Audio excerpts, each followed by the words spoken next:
बिस्मिल्लाहिर्रहमानिर्रहीम। Biology 10th class chapter number 11।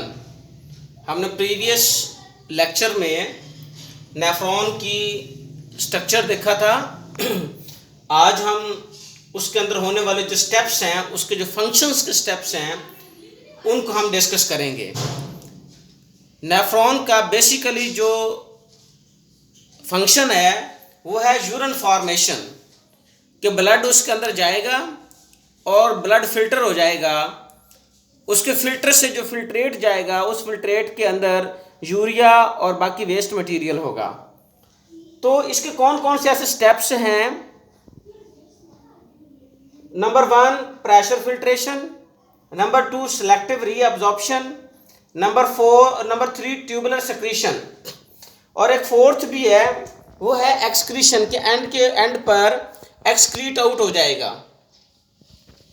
तो सबसे पहले हम ये डिस्कस करते हैं कि प्रेशर फिल्ट्रेशन कैसे होती है। ब्लड रेनल आर्टरी में एंटर होता है, रेनल आर्टरी से वो किडनी में चला जाता है। किडनी के किस पोर्शन में जाता है? ग्लोमेरुलस में।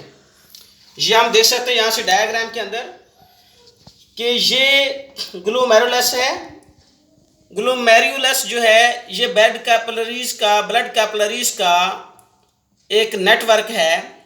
ये एफरेंट एट्रियोल है जो ब्लड लेके यहाँ पे आ रहा है, और यहाँ पर हाई प्रेशर की वजह से, ब्लड के हाई प्रेशर की वजह से यहाँ पे फोर्स आउट किया जाएगा सॉल्ट को, वाटर को, यूरिया को, और कुछ न्यूट्रिएंट्स जो हैं हमारे एमिनो एसिड है, ग्लूकोज है, वो भी बाहर निकल आएंगे और इस जगह पर आ जाएंगे, नीचे ट्यूब्यूल के अंदर आ जाएंगे। ये इसके इर्द गिर्द का जो पोर्शन बना हुआ है नेफ्रॉन का, ये वाला हिस्सा, इसे हम रेनल कैप्सूल भी कह देते हैं और इसे बोमेन कैप्सूल भी कह देते हैं। और उससे नीचे हमने पूरा रेनल ट्यूब्यूल बना लिया है। इस रेनल ट्यूब्यूल के बहुत सारे पोर्शंस हैं। ये देखें, एक पहला पोर्शन ये बल खाता हुआ है, ये इसकी बेंडिंग की वजह से इसे हम जो है कन्वोल्यूटेड कह देते हैं। ये प्रॉक्सिमल कन्वोल्यूटेड ट्यूब्यूल है जी, ये वाला हिस्सा। और उसके बाद नीचे आ गया ये ट्यूब्यूल जो है, ये डिसेंडिंग ट्यूब्यूल है जो ऊपर से नीचे फिल्ट्रेट को लेके आ रहा है, और यहाँ से यू शेप ये बनकर, ये जो यू शेप स्ट्रक्चर बन गया इस ट्यूब्यूल का, इसे हम लूप ऑफ हैनल कहेंगे। और ये ऊपर को जो जा रहा है इसे असेंडिंग ट्यूब्यूल कहेंगे। और यहाँ पे फिर दोबारा से बल खाता हुआ, बेंड होता हुआ ये जो पोर्शन है, इसको हम डिस्टल ट्यूब्यूल कहेंगे। और लास्ट पे ये वाली कलेक्टिंग डक्ट है जो यूरेटर के अंदर ओपन होती है। इसके साथ बहुत सारे नेफ्रॉन अटैच होते हैं, इस साइड पर भी, इस साइड पर भी, और इस साइड पर भी, और भी नेफ्रॉन अटैच होंगे। हर नेफ्रॉन से फिल्टर होकर जो है फिल्ट्रेट जो यूरिन की फॉर्म में होगा वो इस कलेक्टिंग डक्ट के अंदर आ जाएगा और यहाँ से यूरेटर में चला जाएगा। तो हम देख रहे थे कि इस पोर्शन में आकर, ग्लोमेरुलस के अंदर आकर, यहाँ पर हम देख लें हाई प्रेशर होता है ब्लड का।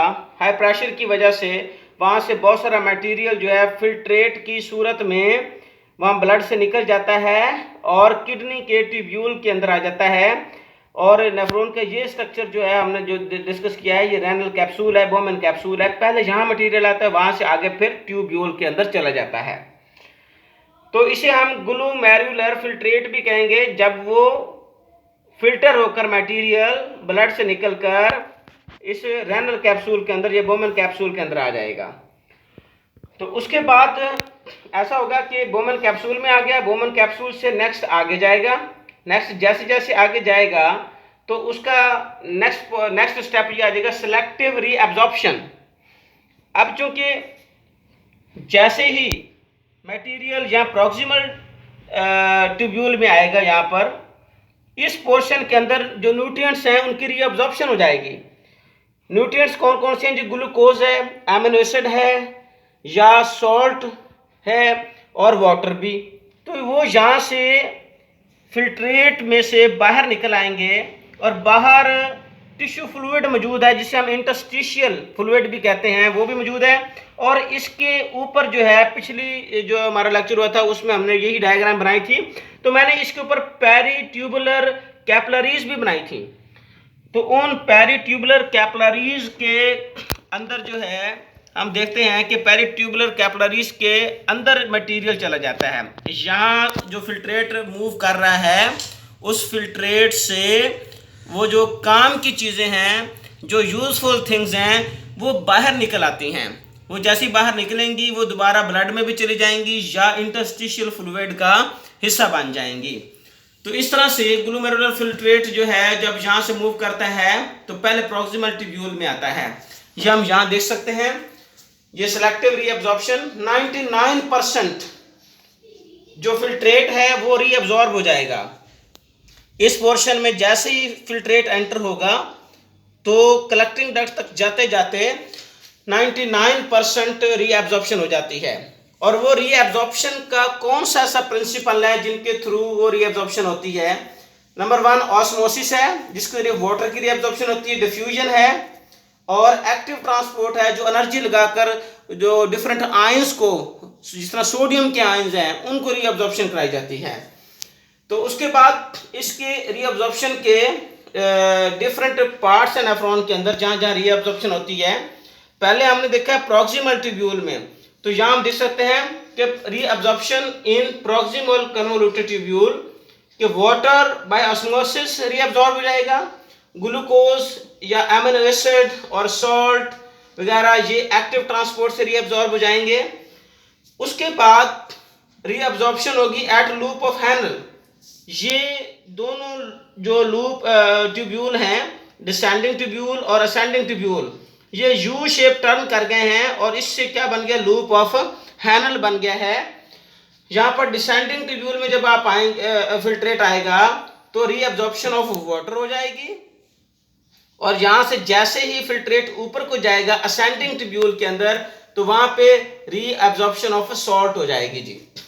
तो इस तरह से डिसेंडिंग ट्यूब्यूल में हमने देखा रीअब्जॉर्प्शन ऑफ वाटर है, असेंडिंग ट्यूब्यूल में रीअब्जॉर्प्शन ऑफ सॉल्ट है जी। तो लास्ट पे ये इसी बल खाते हुए इस ट्यूब्यूल के अंदर आ जाता है जिसे हम डिस्टल कन्वोल्यूटेड ट्यूब्यूल कहते हैं, जहां पर रीअब्जॉर्प्शन ऑफ वाटर हो जाती है। इसके अलावा जैसे ही इस कलेक्टिंग डक्ट के अंदर ये नेफ्रॉन अपना फिल्ट्रेट पुट करता है तो यहाँ पर आते ही इस जगह पर भी हार्मोन्स का एक्शन होता है। एडीएच जिसे वैसोप्रेसन भी कहते हैं, वो यहाँ पर वाटर की रीअब्जॉर्प्शन कराता है। ये एडीएच जो एंटी डाययूरेटिक हार्मोन है जो पोस्टीरियर पिट्यूटरी ग्लैंड से रिलीज होता है यहाँ पर एक्शन करने के लिए। इसके अलावा एल्डोस्टेरोन हार्मोन भी है जो यहाँ पे सॉल्ट की रीअब्जॉर्प्शन करा देता है।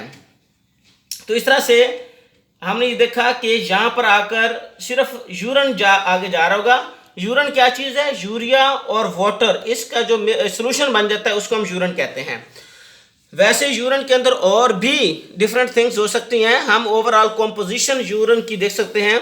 वाटर जो है वो कितने 9.5% है, यूरिया 9.3 ग्राम पर लीटर ऑफ यूरिया है, यूरिन है। यूरिन का 1 लीटर हो तो 9.3 ग्राम उसमें वाटर होगा, यूरिया होगा। और क्लोरीनेटेड आयंस कितने होंगे? 1.87 ग्राम पर लीटर। सोडियम आयंस कितने होंगे? 1.17 ग्राम पर लीटर। पोटेशियम आयंस कितने होंगे जी? 0.750 ग्राम पर लीटर। बाकी और दूसरे आयंस या कंपाउंड जो हैं वो वेरिएबल अमाउंट के अंदर मौजूद होंगे यूरिन के अंदर। तो इस तरह से ये ओवरऑल फंक्शन है। यहाँ पर हम देख सकते हैं इस डायग्राम के अंदर भी मैंने डिफरेंट पॉइंट्स लगाए हैं, 1, 2, 3 और 4 पॉइंट्स। इसमें नंबर 3 पे जो पॉइंट है उसको मैं डिस्कस करना चाहूँगा, जो कि यहाँ पर मैंने लिखा है कि ट्यूबुलर सिक्रीशन हो रही है। ये जनाब इस तरह होता है कि हाइड्रोजन आयंस और इवन पोटेशियम आयंस और इसके साथ साथ डिफरेंट और आयंस भी, यहाँ पर आप देखें, यहाँ से वो आयंस नंबर 3 स्टेप पर, यहाँ से भी ब्लड कैपिलरीज के इस नेटवर्क से भी ब्लड से निकल कर भी वो आयंस पहले इस ट्यूब्यूल की अंदर सेल्स जो है उनके अंदर आएंगे और उनके एपिथेलियल सेल से वो फिल्ट्रेट के अंदर आ जाएंगे। इस तरह से इन आयंस की वजह से पीएच को मेंटेन रखा जाएगा। मेन फंक्शन पीएच को मेंटेन रखना है इस ट्यूबुलर सिक्रीशन का जी। तो इस तरीके से 4 स्टेप यहाँ पे लिखे हुए मैंने, 1, 2, 3 एंड 4। 1 नंबर पे हमने देखा फिल्ट्रेशन हो गई, 2 नंबर पर रीएब्जॉर्प्शन हुई कि यहाँ पे जो फिल्ट्रेट नीचे जा रहा है, फिल्ट्रेट से यूजफुल थिंग्स जो हैं, ये न्यूट्रिएंट्स जो हैं, ये जो वाटर है वो वापस हमारे बॉडी का हिस्सा बन जाता है। और नंबर 3 पर सेक्रीशन हुई है, जिस तरह से हाइड्रोजन आयन की सेक्रीशन है वो अंदर ही एपिथेलियम के अंदर वाली जो ट्यूब्यूल है, ये ट्यूब्यूल के अंदर वाली साइड पर एपिथेलियम जो एपिथेलियम उसको रिलीज करती है हाइड्रोजन आयंस को। और इसके अलावा बाकी पोटेशियम और ड्रग्स और टॉक्सिन्स भी उधर ब्लड से निकलकर इसी के अंदर आ जाते हैं। नंबर 4 जो स्टेप दिखाया वो है एक्सक्रीशन का। एक्सक्रीशन के मीनिंग ये होंगे कि अब जो यूरिन बन चुका है, बिल्कुल यूरिन रह चुका है जिसके अंदर बहुत लिटिल अमाउंट ऑफ वाटर और यूरिया मौजूद है, तो वो जो है बॉडी से बाहर निकाल दिए जाएंगे, कलेक्टिंग डक्ट में आ जाएंगे, वहाँ से यूरेटर में, यूरेटर से यूरेथ्रा के अंदर, यूरेथ्रा से बॉडी से आउट कर दिए जाएंगे। तो इंशाल्लाह हम नेक्स्ट लेक्चर जो होगा उसमें डिस्कस करेंगे कि काउंटर करंट मल्टीप्लायर क्या चीज़ है और इसका ऑस्मो रेगुलेटरी फंक्शन जो है थोड़ा सा वो भी डिस्कस होगा। आज का ये टॉपिक एंड हुआ जी।